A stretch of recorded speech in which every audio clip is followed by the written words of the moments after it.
KPBS On Demand is supported by UC San Diego's Art Power, presenting cellist Joshua Roman, performing from his album Immunity, alongside music by J.S. Bach and more, Sunday, June 22nd at UC San Diego's Epstein Family Amphitheater. Reserve your tickets at artpower.ucsd.edu.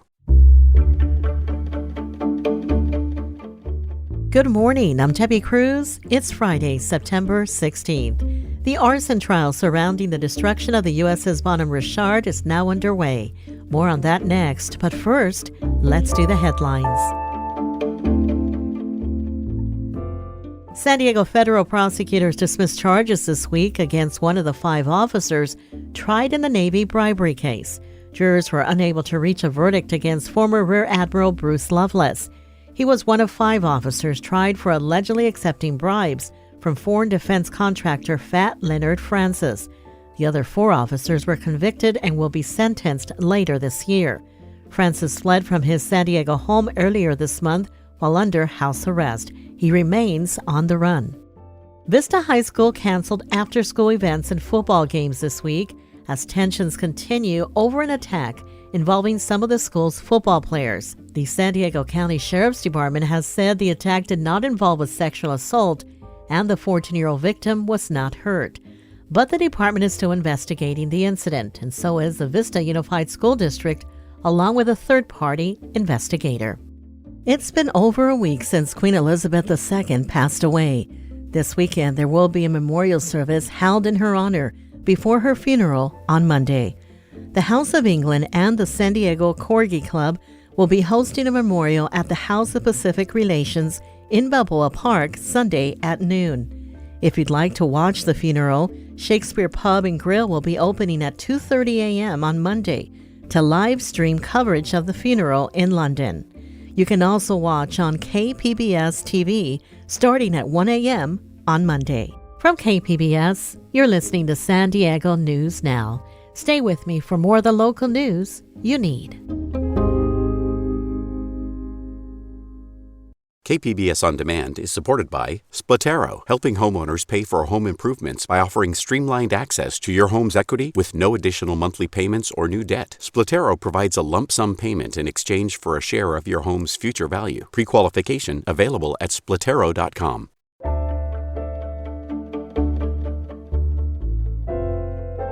A Navy arson trial is about to get underway, more than 2 years after fire destroyed the USS Bonhomme Richard.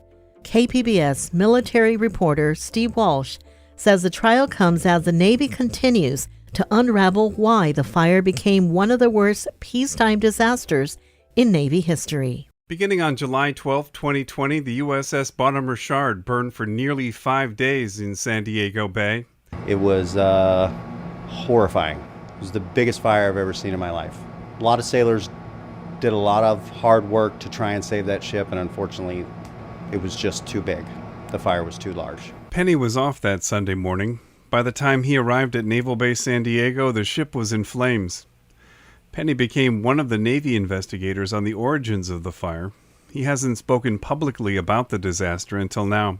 The Bonhomme Richard was being renovated when the fire broke out. In addition, Penny says they were short-handed that morning. Lack of experience, lack of training, that coupled with the loss of electrical power on board. When an explosion sent debris hurtling into the nearby USS Fitzgerald, commanders ordered the power to the pier cut so the ships could make an emergency exit, cutting power to firefighters. Darren Hall is with Miramar Fire Academy and a captain with the Coronado Fire Department with 25 years experience. He says nothing compares with the Bonhomme Richard fire. Not in my career. This has probably been the largest one I've been familiar with on the Bay in recent memory. He says local firefighters are invited to train with the Navy, though Navy reports also say mutual aid agreements with local departments are decades old. Fires on board ships are so different they aren't even part of the curriculum for beginning firefighters. The first part is it's all metal. So your heat that's going to be conducting through where you're walking on, different floors of the ship. When you're looking for where the seat of the fire is, it could be deep inside of the ship. There are still key questions about how the Bonhomme Richard fire started. Ship fires are actually fairly common.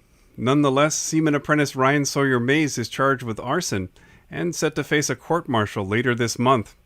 His attorneys want to introduce evidence of another small fire that broke out on the nearby USS Essex that same morning.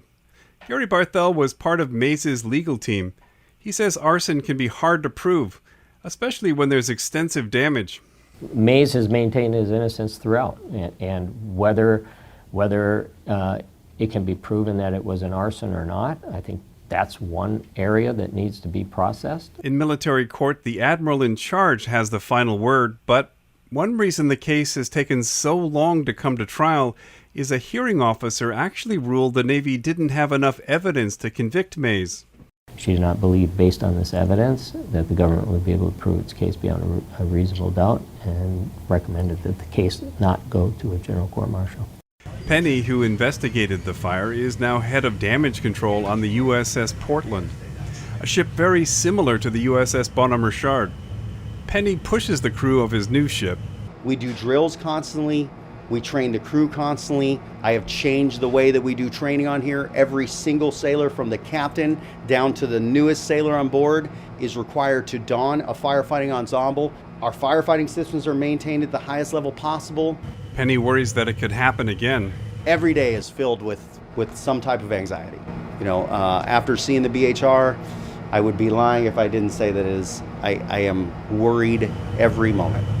At least 20 officers and sailors were disciplined after the fire on the Bonhomme Richard. Meanwhile, the Navy waits for the jury to decide what caused the fire that destroyed the billion-dollar warship. Steve Walsh, KPBS News. A San Diego researcher says the U.S. government's tense relationship with China could be bad for addressing climate change.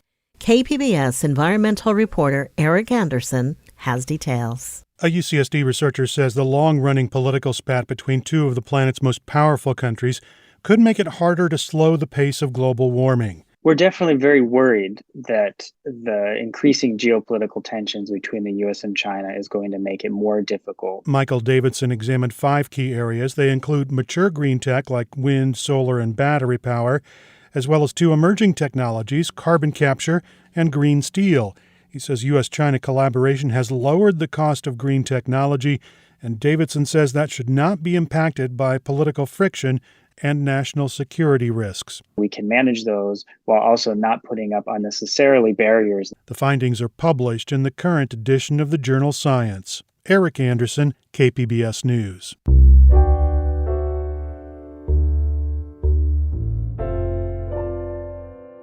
Californians with serious mental health disorders and substance abuse problems may soon be ordered by a judge to get treatment.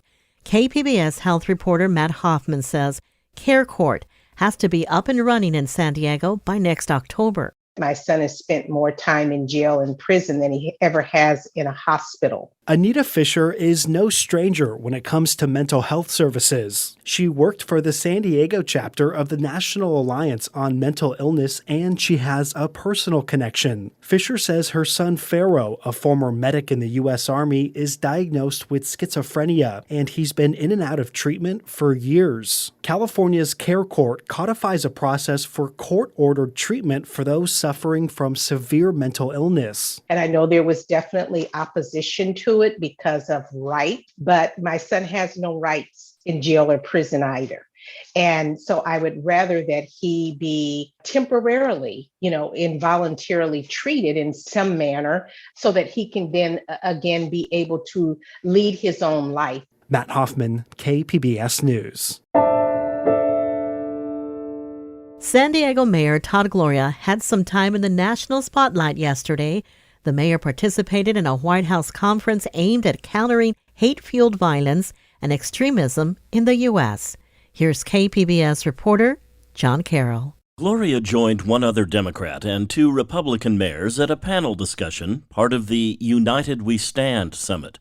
At one point, Gloria was asked how we can work together to make our communities better.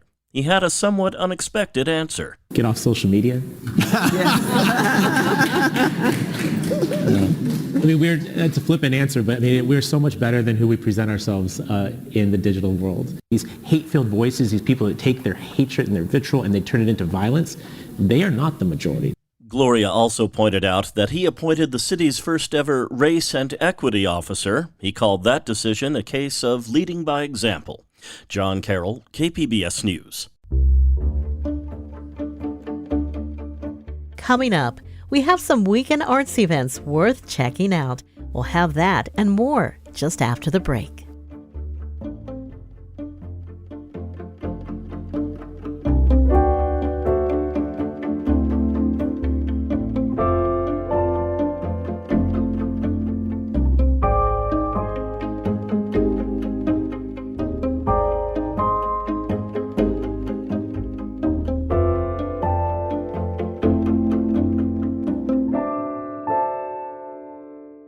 KPBS On Demand is supported by Latino Legacy Foundation, presenting their Storyteller series, Reach for the Stars with Ellen Ochoa, the first Latina astronaut. Welcome Serenade by the all-female mariachi Amapolas, Sunday, June 29th. More at latinolegacyfoundation.org.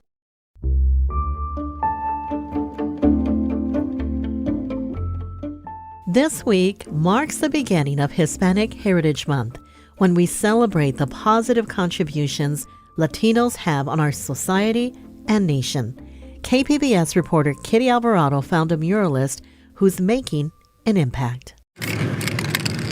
With a shake of a can and push of a button, Paul Jimenez creates magic in lifelike murals. He's half of the team that makes up Ground Floor Murals. Their work can be seen throughout San Diego and feature the city's sports legends. It all started with Tony Gwynn. Everyone was really pretty upset and down, and there was a lot of tension in the air in San Diego due to the pandemic. And I put out there, hey, I want to paint Tony Gwynn somewhere. If anybody has a wall, I'll do it for the cost of supplies. He says it's important for everyone to find themselves reflected in the art they see around them, and he feels blessed. He found inspiration in his diverse community. The influence of Chicano Park was huge for me. That was the first time that I ever really felt very proud to be this skin color, very proud to be Mexican, very proud to be from San Diego, and knowing that this whole park is dedicated to my people. Jimenez says he just wants little kids who look like him to dream big. Anything is possible. I truly, truly believe it. If you believe it, it truly is. Kitty Alvarado, KPBS News.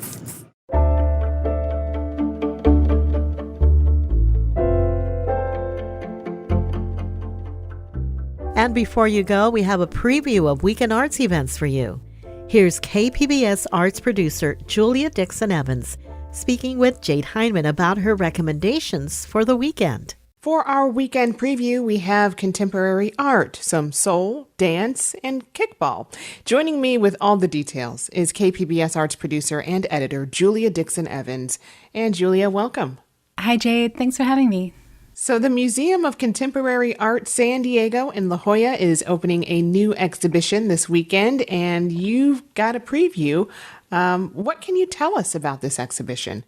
Right. So this is a retrospective of influential Los Angeles artist Alexis Smith. You might know her work from the UCSD Stewart Art Collection, and she's also known for her murals and her collage work, a lot of which kind of combines the two. One of these works, it's this iconic large-scale wall painting of Marilyn Monroe wearing these sculptural sunglasses that kind of jut out from the wall. And the piece is called Men Seldom Make Passes. It's a nod to that Dorothy Parker poem. And inside the glasses are these collaged football pictures. And she has definitely resisted being pigeonholed or categorized as an artist, but she always sort of came back to this American fascination with Hollywood, with advertising, and with celebrity. And I talked to the curator, Anthony Graham, and he said that she is mining these cultural objects of America and looking at how these things kind of shape how we think of ourselves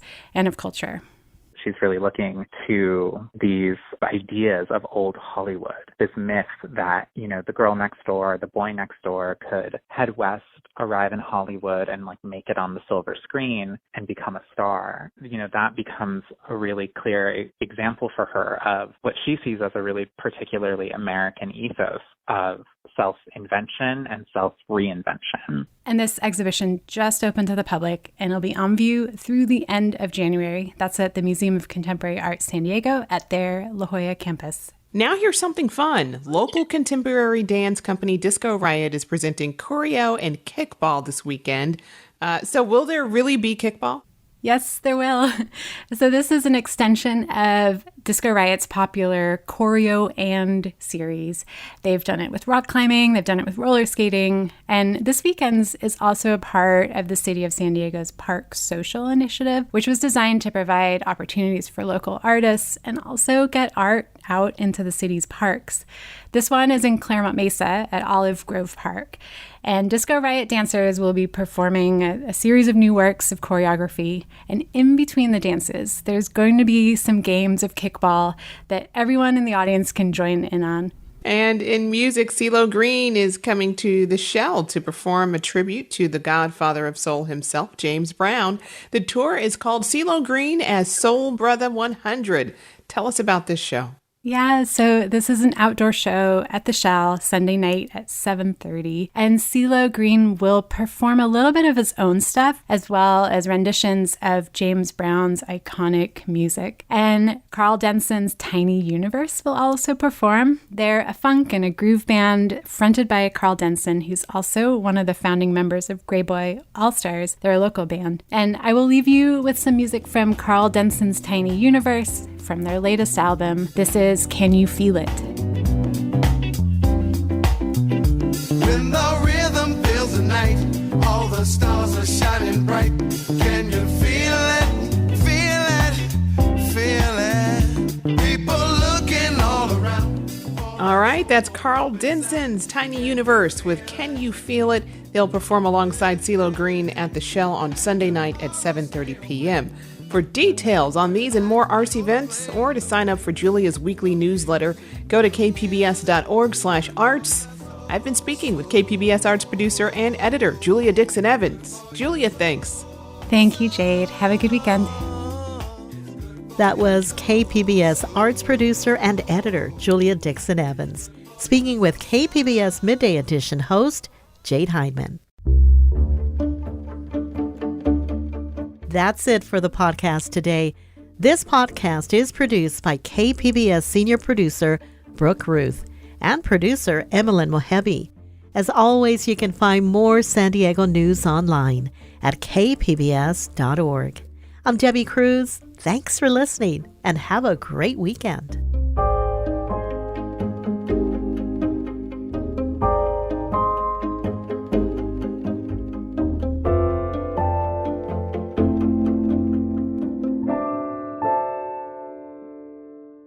KPBS On Demand is supported by Latino Legacy Foundation, presenting their Storyteller series, Reach for the Stars with Ellen Ochoa, the first Latina astronaut. Welcome Serenade by the all-female mariachi Amapolas, Sunday, June 29th. More at latinolegacyfoundation.org.